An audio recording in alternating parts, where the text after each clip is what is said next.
Hello, and welcome to another episode of Across the Dinerverse. Searching for the heart and soul of America, one diner at a time. How you doing? I'm John Murphy, writer and producer on the science and technology series Innovation Nation with Mo Rocca, which airs Saturday mornings on CBS. Check your local listing for airtime. And now I travel this great land talking to people over waffles, ribeye steaks, and something called a hash brown bowl. Yeah, that really exists, a hash brown bowl. Talk about their lives, their community, and how they feel about America. Now, I'm currently doing a series of episodes around a true crime, originating from the Anvil Bar Grill in Curtis, Nebraska, and the Highway Diner in Lincoln. And I'll be talking with former Frontier County Sheriff Lannie Roblee about the Hoyt murder case, which happened 50 years ago in southwest Nebraska, where I grew up, as well as with clinical and forensic psychologist Dr. Mario Scalora, a professor of psychology at the University of Nebraska-Lincoln, for his expert analysis on the how and why average people get themselves into situations where they try to harm themselves or commit acts of unspeakable violence against someone else. Now, much of the story in this episode is told by the people who are themselves the main protagonists, namely Harold Nokes, a married man who is having a torrid long-term love affair with a divorcee named Kay Hein, and we'll hear from Kay Hein herself. Let me just say, I'm not judging these people, and I'm the last person who has any right to do that. They were clearly broken and had no understanding of where their emotions and actions were taking them. What happened was an undeniable tragedy for the victims and their families, as well for the family of those convicted of these heinous crimes. I really think it's a cautionary tale. I mean, we shouldn't blindly give in to everything we crave, envy, or desire. That can enslave us. And that's why they're called deadly sins, which unfortunately proved to be true in this case. To recap last week's episode, a local farm couple from Culbertson, Nebraska, Edwin and Wilma Hoyt, parents of 5 adult children but still in the prime of their lives, suddenly disappeared from their home after returning from an extended trip to Germany visiting one of their sons. They were last seen after a family picnic on Sunday, September 23, 1973. Their daughter, Kay Hein, a single mother of 2 children, had been the target of public shaming when spray-painted vulgar descriptions of her sexual exploits with numerous men started appearing on local road signs. The Red Willow County Sheriff's Office and the Nebraska State Patrol launched an investigation, and it became clear Kay Hein had many lovers, as many as 11. On Wednesday, October 3rd, body parts began to surface in a reservoir 35 miles northeast of McCook, Nebraska, the Red Willow County seat and the setting for much of this story. You'll hear how a secret affair escalated into resentment, obsession, and anger. This is American Gothic, Love and Murder, Part 2. I think without much question, it is one of the more significant cases that we've ever had in the state of Nebraska. I can't really understand why they felt they had to cut up the bodies, for example, but it certainly is indicative of the fact that Nebraskans, especially unschooled to some degree, Nebraskans who live in the outlying parts of the state, really don't know what to do when faced with a situation that Harold Nokes found himself in. It just didn't work. That's James Hewitt, author of a book about the Hoyt murders called In Cold Storage. Jim's an attorney and was a law school classmate of Nebraska's former state attorney general, Paul Douglas, who gave Mr. Hewitt all of the files, police reports, and taped interviews from the Hoyt murder case. And the thing that really attracted me, I must confess, Hoyt was nuts. She really was. The first thing that I remember, we had a condo in Colorado at that time, and I took the box of stuff out there and was reading it. And suddenly the sexual aspect of the case became very clear. And she was very candid. She talked about what had transpired. And I thought, my God, this is kind of interesting. I can't remember how I first met Lannie Roblee, but I knew that he was the key to a lot of it. And the more I met him, I really liked him. I thought he was a peach of a guy. And he helped me a great deal. And it was just downhill from there. Now, when Hewitt says Hoyt was nuts, he was referring to Kay Hein's maiden name, Kay Hoyt. Kay married her high school sweetheart, Dwayne Hein, after graduating from McCook Senior High in 1961. Dwayne was a star running back on the 1960 Class B Bison football team, which won the state championship with an undefeated season. He shared the backfield with All-State athlete Vince Wasia, which is a name you should remember because it will come up again. And like many young people during that time, the main reason for getting married was simply just to have sex. Who doesn't like sex? And in the beginning, Dwayne and Kay's relationship was fine. Dwayne got a job working for the State Department of Roads. His boss was none other than Harold Nokes. And because Harold and Dwayne worked together, they often socialized with their wives, Ina and Kay. Have you seen Harold on a friendly type basis over the past few years? Yes, And when did this start? when Dwayne was working at the state of Nebraska. Have you seen Harold since you, during that period of time when only you and Harold were there? Yes, And have you had more than a friendly type of relationship with Harold? yes, From that point forward, see Harold frequently? yes. About how frequently would you say you were seeing? Probably about once a week. I don't know if it was quite that often. I talked to him about every day. Were you at that time still married? I was, yes. And were you at that time having difficulties in your marriage? I had had difficulties in my marriage all the time. When did you file for divorce? 71. But it was not because of him that I got the divorce. I knew I could talk, he was always there to talk to and everything, but Dwayne and I couldn't go on living this way, the way that we were living. As you were researching the book, you tried to reach out to the people who were involved. I did. You talked to Donna Elmer, who was Kay Hein's sister. Right. I spoke with Donna on the phone for about an hour.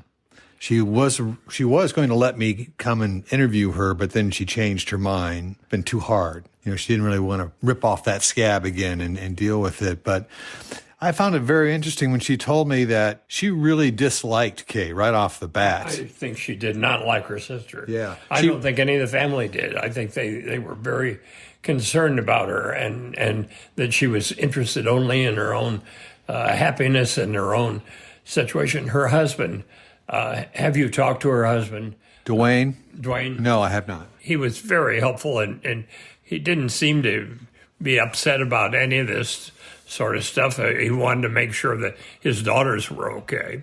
And what did he say about being married to Kay, and what was that like? he said that she was very interested in what she wanted to do and didn't pay a whole lot of attention to anything that he wanted to do.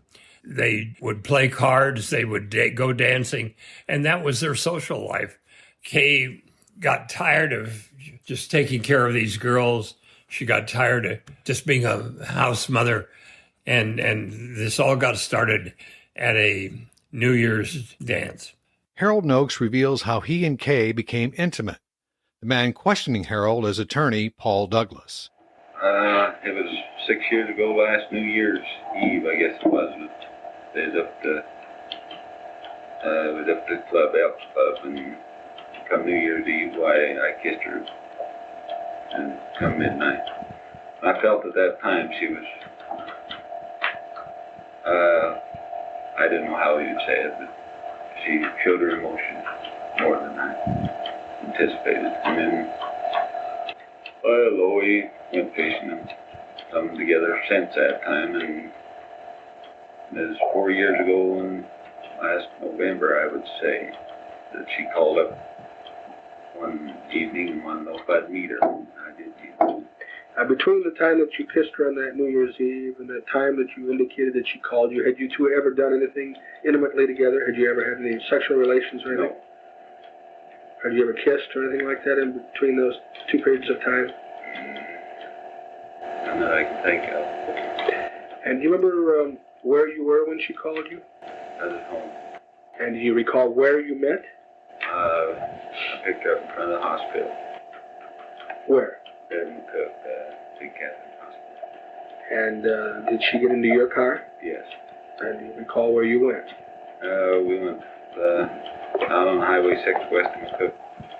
It was a rainy night, the road was muddy, and I stopped out there about a mile west of Perry. Where they make windrow there, it's a hard surface, not put in on that. And did you have a conversation of any kind that was... Not too much normal. What did she tell you she wanted to talk to you about? Well, she wanted to, really wasn't much talking to it. I mean, she let me know how much I'd meant to her, and she was out and got intimate there right quick after we got there. Did you have sexual relations at that time? Yes. Was it in the front seat or back seat? Front seat. And after that, had you met quite often after that? Yes. And when I say quite often, I mean maybe once a week? It would average at least that much. And would it usually be in an automobile? Yes. Did you ever go anyplace with her? You mean other towns or? Yeah, did you ever take her to dinner anywhere? We went to motel a few times at other towns, and at Gothic one night we went out and ate there and had a drink or two.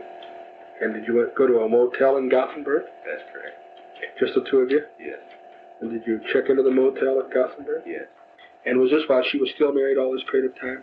Most of it would have been, I think. Some of it might have been after she was separated. I'm not sure.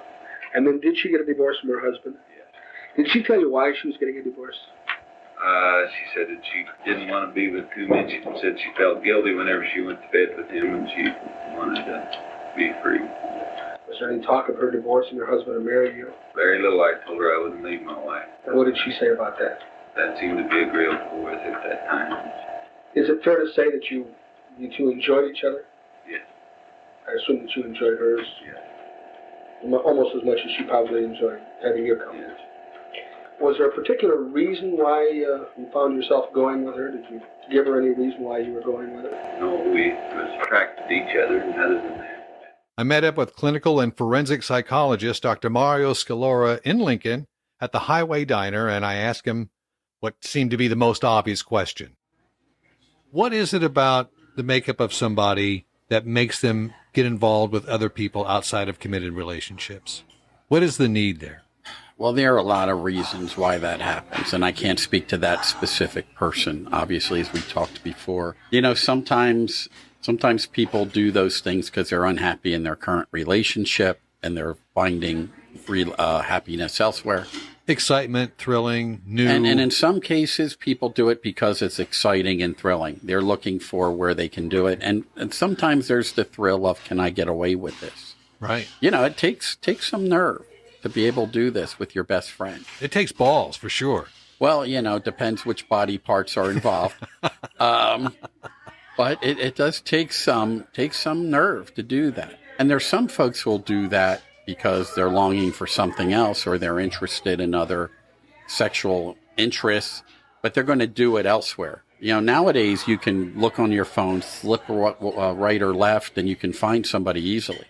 Oh, there's websites all over the place that you can do this. Yeah, absolutely. And set you up. By the way, this is happening in a place where you can't, you know, mind you, we didn't have those things back then. This is 1973. Actually, the affair started with a kiss, New Year's Eve kiss at midnight on January 1st, 1970. So again, over 50 plus years ago, there could be a range of reasons why that happened. And maybe there was a sexual attraction between the parties in that regard. You can question whether people should be engaging in that. That's a separate issue. But, you know, when we try to ask why, there are a lot of reasons why people end up there. The fact that, you know, not all these things tend to end up in long-term engaged situations. Extramarital activity takes on all kinds of forms and could Sometimes it's very brief, very momentary. Sometimes you'll see longer-term situations. Very often these things end with disruptions in a marital relationship. It's hard to maintain one relationship, much less two. But what's most troublesome with this case is two people not intimately connected in this. Right. It's the parents of the daughter who's involved in the relationship, just the parents. Then there's this other layer of where signs about Kay Hein start appearing on county roads and local roads that say disparaging things about her and the sexual acts that she's willing to do for as little as $10. Right. And so now the whole community is aware of her sullied reputation. And that's happening in a small community. I mean, and everybody's talking about it. This would be embarrassing if you did that in Lincoln, Nebraska, where there are 300,000 people. It would get around. But now you're in a smaller community where everybody knows everybody. Yes. And everybody knows who you are despite your married name. Right. They know Kay Hein is actually Kay Hoyt, who was the daughter of Edwin and Wilma Hoyt. And half of whom may know there was a relationship going on. That's right. Half the town may know. You're right. Half the town may know. So this is even more intense that you have that going on. So now, I talked about love, lust, and anger, right? Yeah. You got anger on all sides. You got a lot. You got something of import on both sides of this, where you have reputations at stake, people who are cared for who are being caught in the middle. And all of a sudden now, this is very personal one. This isn't just some abstraction. And now half the community knows. And you're reminded of it. We see this more and more now with electronic bullying and things, because you can be reminded of that. That was the precursor to electronic bullying. If you think about it, painting your private life on signs, putting a sign out there that says, "Guess who is a whore," and guess what we know about this person. That's pretty intense. Now the backstory as to why those signs were being painted and placed out in public view is because she started serial dating numerous men in town, and prominent men who own businesses, men who were part of the Chamber of Commerce or the City Council, men of high reputation who were also married. So there was talk about that she was a quote-unquote, old terminology, a nymphomaniac, which leads to the discussion of sexual addiction. Is sex a legitimate disorder of mental illness or not? Let's unpack that a little bit, if we would. There's more and more recognition of what people refer to as sexual addiction or compulsivity related to sexuality. Or hypersexuality. And there are a variety of reasons how people get to what is called hypersexuality. And there's a lot more research being done on that now. One of the things we got to step back with is that language is often used very differently with men than it is women. The fact that this woman is being painted that way while there are guys who are actively engaging with her who aren't being framed that way it's bullshit. It is bullshit, and it's also part of why all these discussions get so messy. Yeah, and I totally agree with that. It takes two to tango. Right, and I know you're not trying to paint it that way, but it's part of the challenge like that is when this language is often thrown around, it's often thrown around at the detriment of these women. Harold goes on describing his affair with Kay. And just a note about the audio. During the interview, Harold spoke very, very softly, and it was recorded on a reel-to-reel tape recorder, and you can hear the damn thing whirring, the motor running in the background.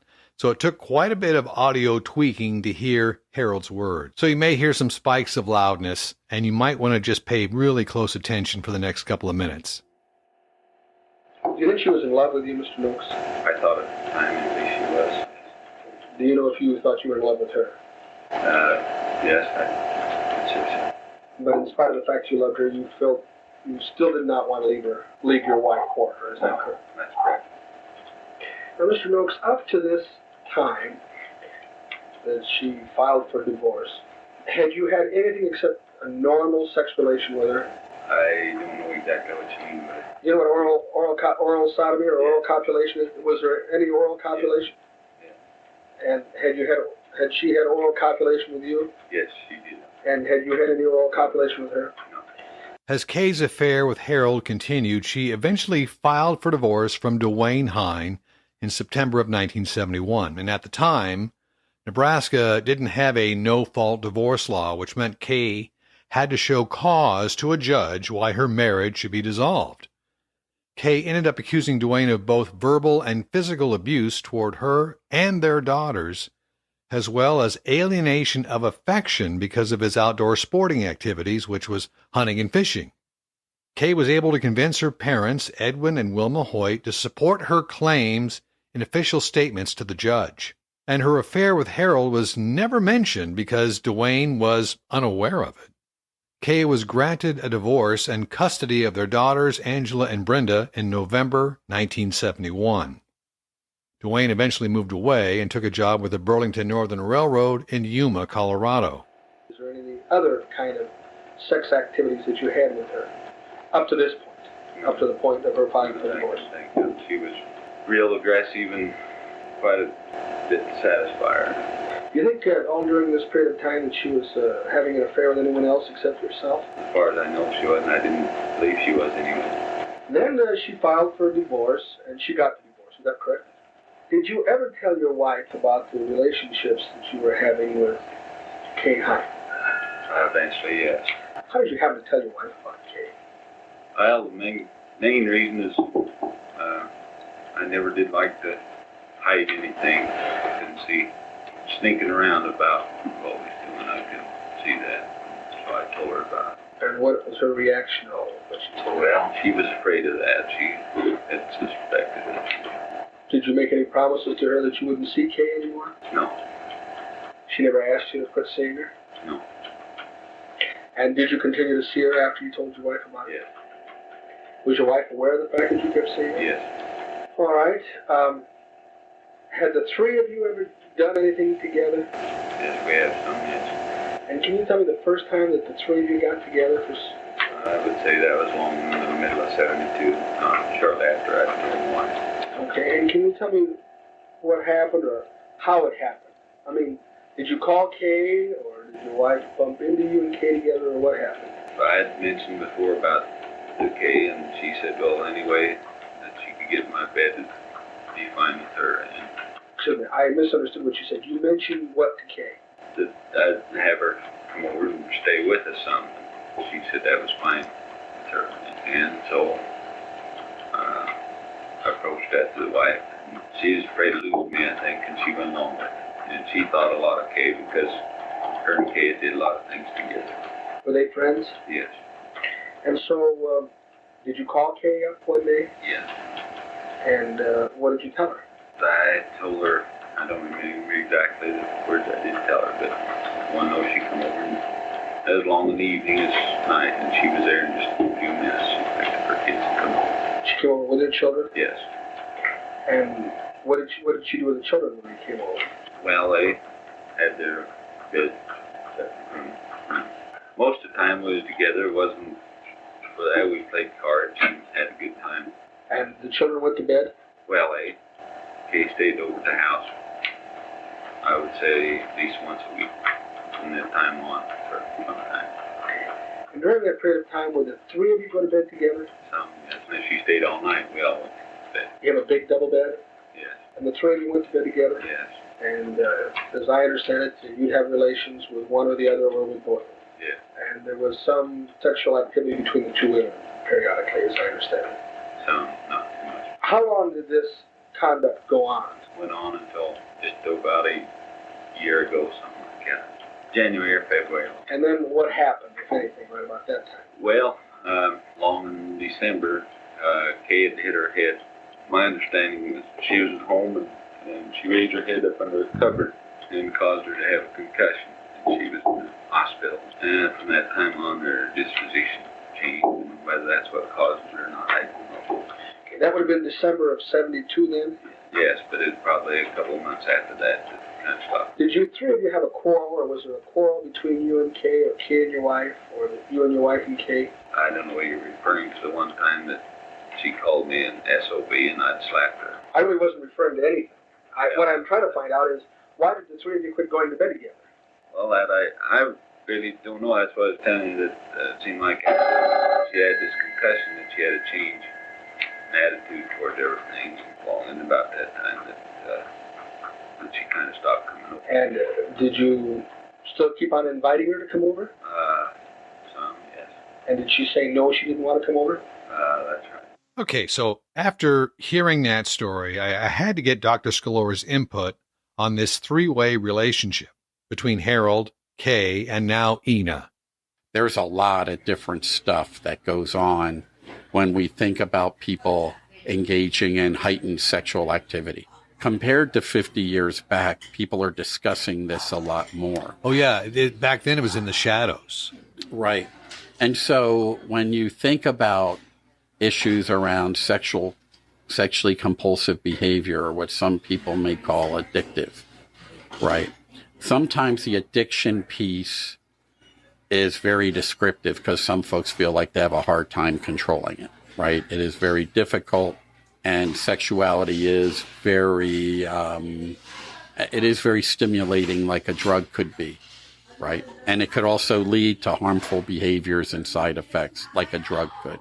Didn't Patrick Cairns in his book, Out of the Shadows, talk about the dopamine hit? Right. That an orgasm is just Right. like taking a hit of cocaine? Right. And so you have that kind of thing going on. On the other hand, there are for some, though. I mean, there are some people where it is very challenging for them to do that.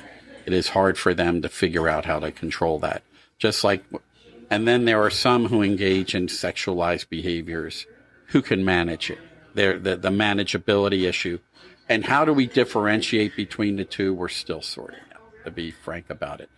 And I don't mean to say that there aren't people who aren't trying to figure these things out and who aren't struggling, because that we gain nothing by minimizing people's struggles. Well, no, that's one thing I do want to make clear is that these are human beings involved in an extraordinary situation, and they're fallible. Right. Most likely they weren't in therapy dealing with their issues. They're trying to manage it on their own, which most people, quite frankly, and I'm throwing my hand up, we fail to do it because we were in denial, or we like what we're doing, or we haven't suffered enough pain yet to stop. Well, and when I was making differentiation between the folks who are trying to figure it out and those who are engaging but could manage it, generally the people who can manage things but do it, they're doing it for some other gain. There's some other secondary purpose or gain here. Like control, power. Or money, and I'm not talking prostitution. I'm talking about manipulation or some other power or other things, relationally or otherwise. When we think about when people engage in these kinds of behaviors, what are they getting from them? And frankly, also, how is it harming them? Because if you think about if you want to use the framework of addiction, people sometimes do things despite the fact that it's counter to their best interests. And so what is it that's reinforcing that behavior? What is that dopamine doing, so to speak? Or what else is going on that is keeping that in place? Which makes it interesting when you have all these parties involved and what's going on, right? Yeah. So now all of a sudden somebody is not in this relationship. They're in another relationship, and all this hell is breaking loose because there's stuff being put out on the road signs. Yeah. You have people now talking. You have reputations going on, and you don't know who's talking to who, stirring who up to reinforce the parfait of grievance. Yeah. Well, it ended in the death of her parents. Now, I want to ask you, too, I think it also deals with the sexual component, but codependency. We hear that term a lot, codependency in relationships. What does that mean, and what are some of the actions tied to codependency that people do? Now, in this particular case, Harold Nokes and Kay Hein started their affair first. The affair continued for about a year and a half, and then Kay Hein divorced her husband, hoping that Harold would divorce his wife, Ina, and they would be together. That never happened. So Harold, Kay broke it off. Harold, out of guilt, or for whatever reason, confessed to Ina that he was having this affair with Kay Hein. Ina said, "That's okay, I forgive you, and if it makes you happy, continue having your relationship with Kay. As a matter of fact, why don't you bring her home?" And so Harold goes, "This is great. This is fantastic. I get my mistress and my wife says I can bring her home. And eventually, within a short period of time, Ina becomes involved in their sexual relationship. And when you read the transcripts from the police investigation about some of the things that they were doing intimately together, I mean, look, anybody can do whatever they want to do physically with each other in a sexual gratification level, as long as everybody's safe and they agree to it, and anything goes. Consenting adults, right. If consenting adults want to be tied up and whipped and wear black masks and all that, that's up to them. But it just seems so out of character for me that a wife would, I can understand her forgiving her husband for cheating on her after they've been married for 25, 26 years, letting that go. But then why would a woman let her husband continue on and then become engaged with it? It seems to me there's a codependency there that she's trying to keep him at all costs. That may be true. There could be other things. You don't know how honest you have the one person in the middle, the male, who you don't know what he's saying to both parties. Right. They're being played off against each other. Yep. And he may have told the first woman, hey, I'm here for you, and she's ready to divorce. And he may not admit that to his spouse, right? He may have been playing both sides on that, which people sometimes do in these circumstances. Dependency is based on the notion that you feel compelled to do things to stay in a relationship, to meet the needs of others over and above your own needs. Maybe that was going on there. What we don't know is what these folks were doing previously in their marital and sexual lives, if they were doing other things like this before. Hard to believe these things just came out of the blue like that. It seems like such a head scratch. It's like, wow. Right. It makes you wonder what was happening prior to that. Just, again, not knowing the parties, but makes you wonder. Now, could you have someone who feels very emotionally dependent on someone who's more of a manipulative, let's say male, who's willing to do whatever that guy wants to stay in the relationship? Hell yes. The more manipulative, typically codependency suggests that you have two parties who connect to each other because their dependency upon each other feeds each other. Mm-hmm. But what we often see is that you have someone who's dependent who may be at the whims of an alpha who manipulates them, who is willing to play that dependency off and play off more as the stronger character to reinforce that dependency of the other person. So it really depends. Are we talking two betas, or are we talking an alpha and a beta here?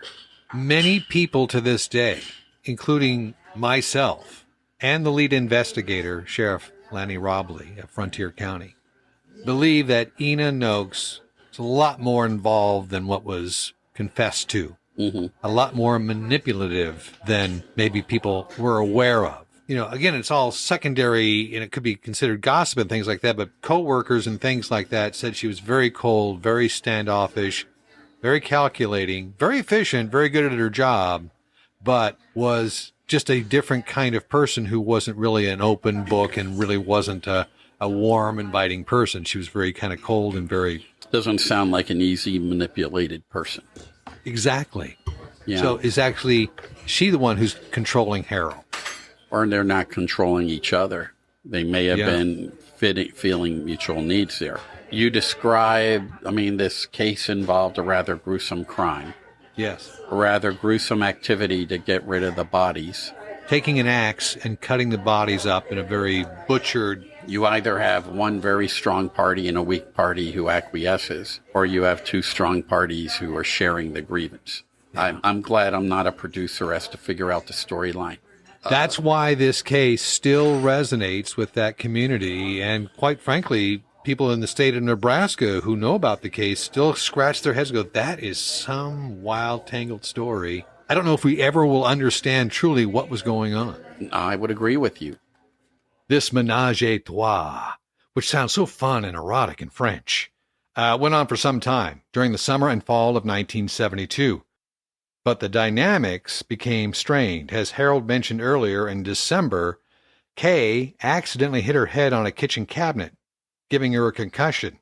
And after that, Harold said Kay's feelings toward he and Ina soured. And who knows, maybe God literally knocked some sense into Kay because it was obvious Harold had no intention of ever leaving his wife Ina. And Kay's resentment was escalating.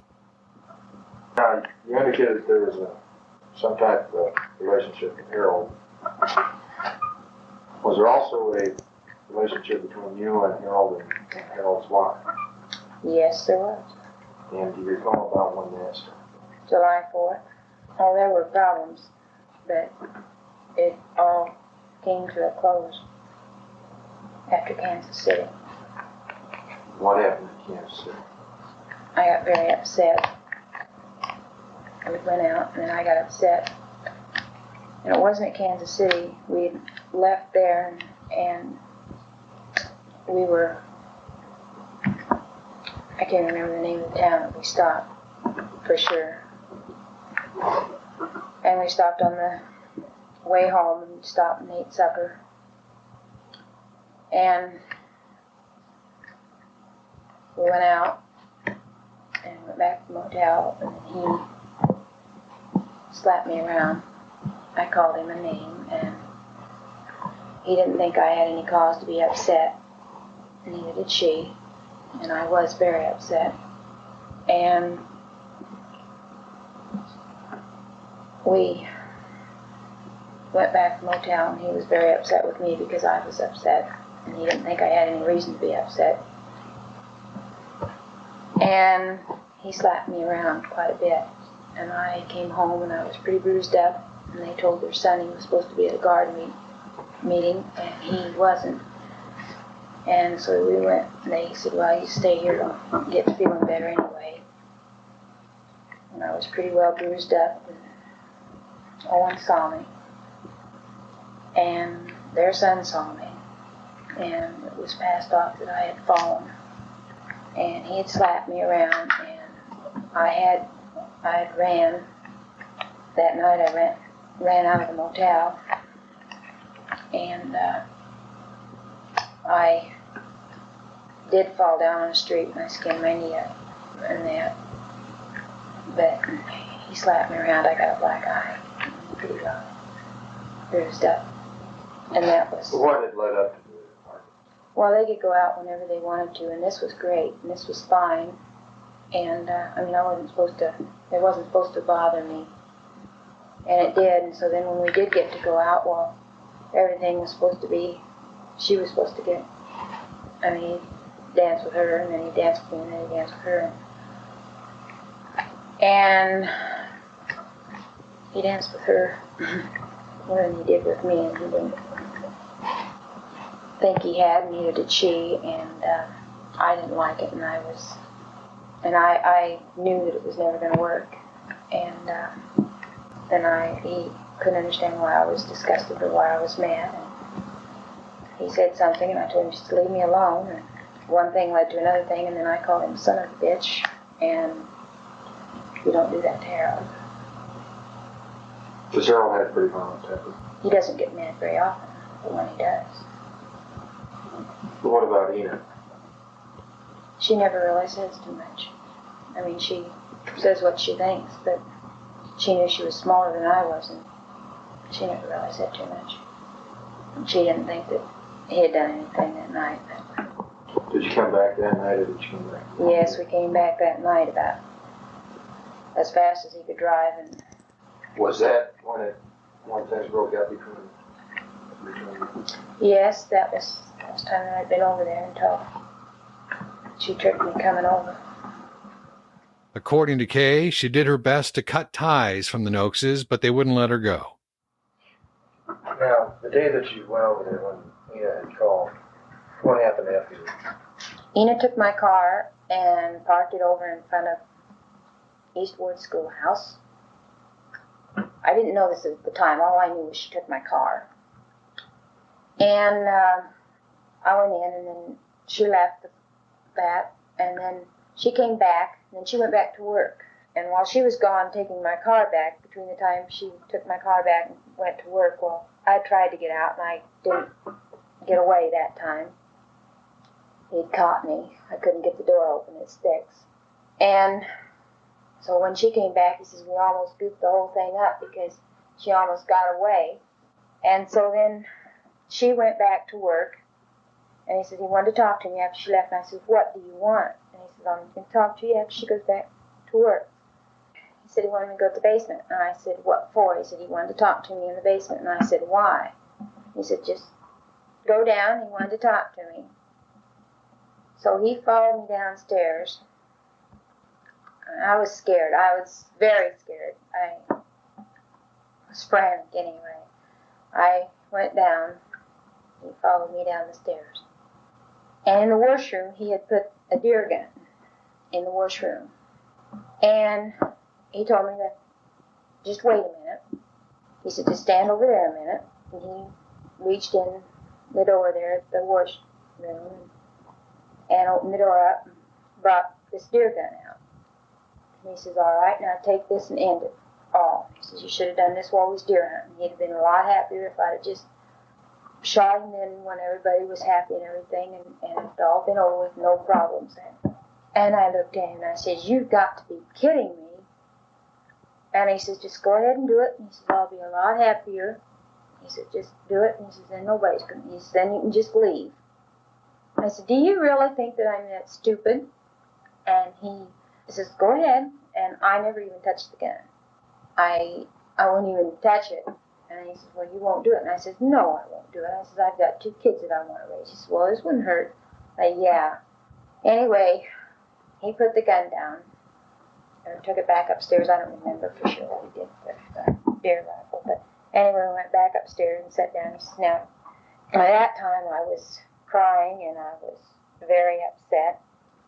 And some way or other, I can't remember just exactly, went upstairs and I got to the front door and I got out and he was right behind me. It sticks and you can't always get it open.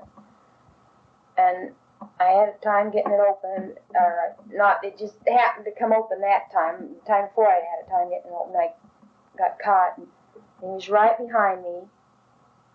I ran down the stairs and I got clear across the street and he was right behind me, and as I went out the door, then he followed me out the door, and some way or other he slipped and fell, and he was right back up on his feet, and he caught me just across the street. At this time, he hurt his shoulder.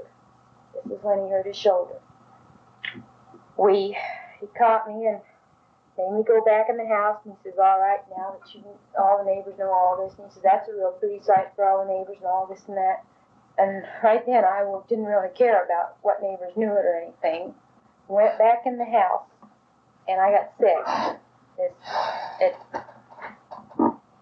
And I went in the bathroom, and I vomited, and then I passed out. And when he was going to call, he had hurt his shoulder and everything. Anyway, she come home, had called her, and then they decided that he'd better go down to the doctor because he just couldn't stand the pain.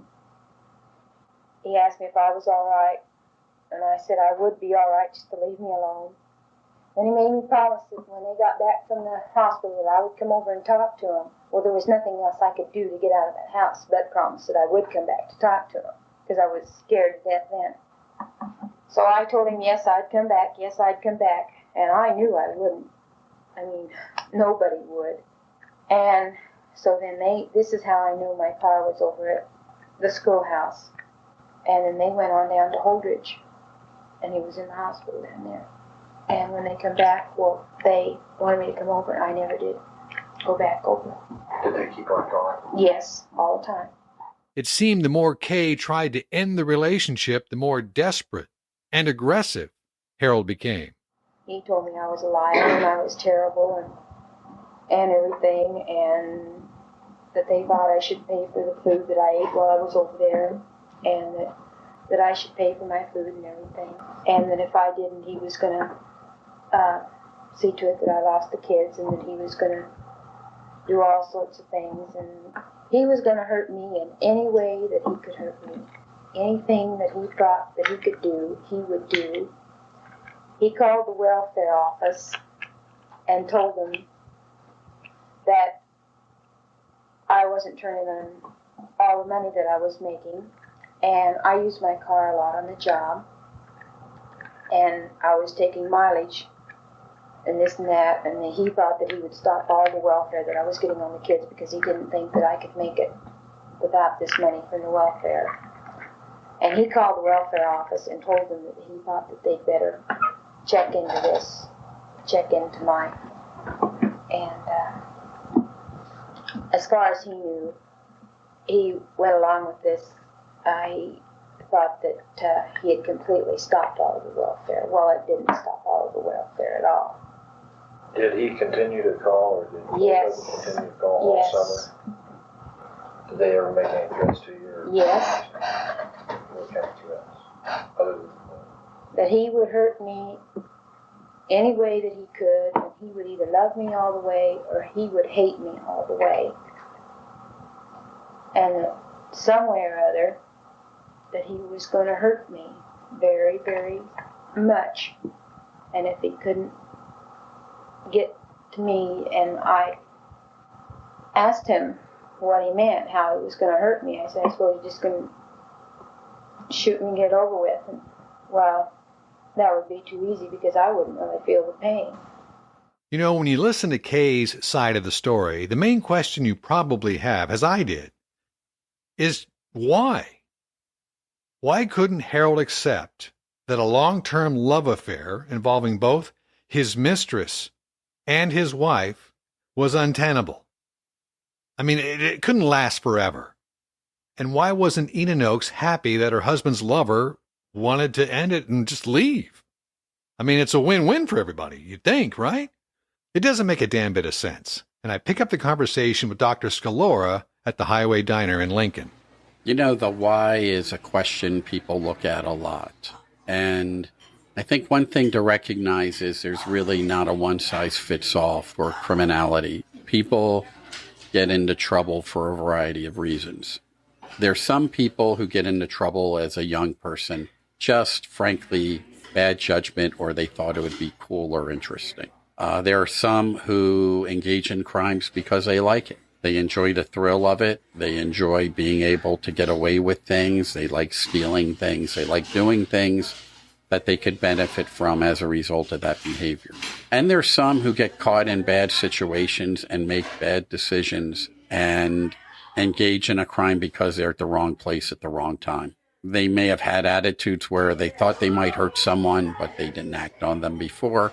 But the time was right, and then all of a sudden, they're at that place, and here we go. And that's kind of what happened, I think, in this Hoyt murder case in McCook, Nebraska in 1973. But this is what fascinates me about this case. The people involved, the murderers, these are two people who were married for a long, long time, had children of their own. They were empty nesters. They were salt of the earth people. Harold worked as a foreman for the Nebraska Department of Roads. His wife was an accomplished administration person for the Red Willow County School District, worked with the superintendent of schools. She at one time worked in the Red Willow County Tax Assessor's Office, so very accomplished and skilled, not a blip on their criminal record, not a parking ticket. And yet they go down into a place where they kill two people in the basement of their house because of a three-way love affair that went wrong. I'm so fascinated about where does the human brain go in these type of situations? Where does it come off the rails? You know, people don't kill over policy issues because we manage threats all the time. There are people who say things all the time where they wish someone were dead or someone should die or I want to kill you. Mm-hmm. And we hear that even more and more in the land of I'm pointing to my cell phone. These used to just be telephones. And what has happened as a result of that is we've had this depersonalization. You and I can text each other. Right. We're not seeing each other as we are now and looking at facial expression. Right. The visual cues that the human body is. Right. So when you think of how we are now with communication, it's easy to think about how we can say things and not mean them. So now go back in your time machine. How many decades? Boy, actually 50 years this year. 50 years before we had these devices, when people had to look at each other or actually had to dial on a phone that you didn't push buttons in. You dialed it. You literally dialed it. And for those who are listening on the podcast, they're going to have to Google what a dial phone looks like. Right? That meant that interpersonal contact was definitely interpersonal. There are two instincts that people have to, that are very strong, right? One is the instinct for self-preservation. The other area where that is doing something where you're going to throw your life away. Now, there are times when people make very bad decisions under extreme duress and they realize, oh my God, I couldn't have made that decision if it weren't for that. But when you have a situation where you have a grievance, you have a conflict going on, people just don't kill over an abstraction. They kill about something that is meaningful and personal to them. Even if they weren't planning to, quote, kill someone in advance, the fact they can contemplate it still means it was something of meaning to them. Unfortunately, things were only going to get worse for Kay Hein and the Nokeses. Lannie Roblee was sheriff at the time. I spoke with him at the Anvil Bar Grill in Curtis, Nebraska. So you're interviewing Kay. You learn that she has been seeing a number of men, both married and unmarried men, some prominent businessmen, big names in town. What was your takeaway when she told you this story, that they might be the people who did it? My takeaway was that Kay Hein, in her mind, knew what happened. And I don't think that she knew it because she was involved or there when it happened or anything like that, but just the progress of how her relationship went. And she knew what happened to those people. That and a whole lot more coming up on the next edition of the series American Gothic, Love and Murder, Part 3.